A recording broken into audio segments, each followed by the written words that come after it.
Nizamabad municipal corporation incharge revenue అధికారి నరేందర్ను arrest చేశారు ఏసీబీ అధికారులు. ఆదాయానికి మించిన ఆస్తుల కేసులో నరేందర్ నివాసంలో మెరుపు దాడి నిర్వహించారు. 6,7,81,000 నగదును పట్టుకున్నారు.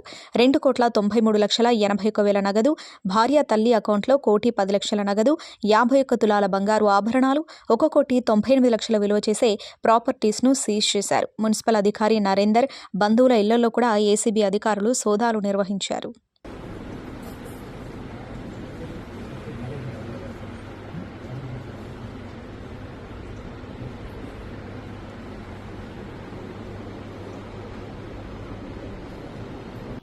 శేఖర్ గౌడ్ డిఎస్పి నిజామాబాద్ ఏసీబీ నుంచి నేను ఇక్కడ రైడ్ చేయడం జరిగింది.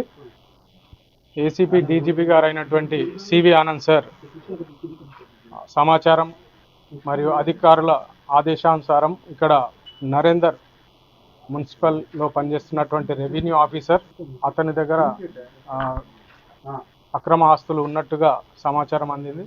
దాన్ని అందుకున్న మేము ఇక్కడ రైడ్ చేయడం జరిగింది. ఈరోజు ఈ రైడ్లో సుమారుగా దాదాపు 2,93,500,000 నెట్ క్యాష్తో పాటు 51 తులాల బంగారము మరియు దాదాపుగా 2 కోట్లకు సంబంధించిన ప్రాపర్టీసు, అది కాకుండా 1,10,00,000కు సంబంధించిన బ్యాంక్ డిపాజిట్స్ను ఇక్కడ సీజ్ చేయడం జరుగుతూ ఉంది.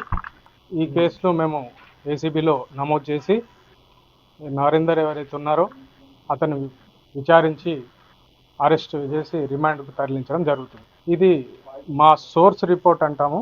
ఇది మా డీజీపీ గారికి అందిన సమాచారం ప్రకారం ఇది చర్య చేయడం జరిగింది. ఈ సోదాలు వచ్చేసి నిజామాబాద్లోను, నిర్మల్ వాళ్ళ అత్తగారింటి కాడ, వీళ్ళ ఇల్లు సొంత ఇల్లు అమ్మగారు ఉన్నారు వాళ్ళ ఇంట్లో, మరియు ఆఫీస్లో కూడా ఇది చేయడం జరిగింది.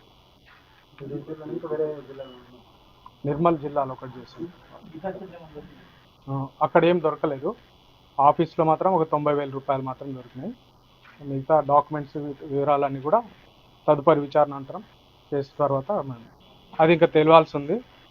నెక్స్ట్ ఇన్వెస్టిగేషన్లో మళ్ళీ ఇది 4 గ్రూపులు దాదాపు 25 మంది వరకు పాల్గొనడం జరిగింది. Hi everybody, this is Kiriti Damaraju.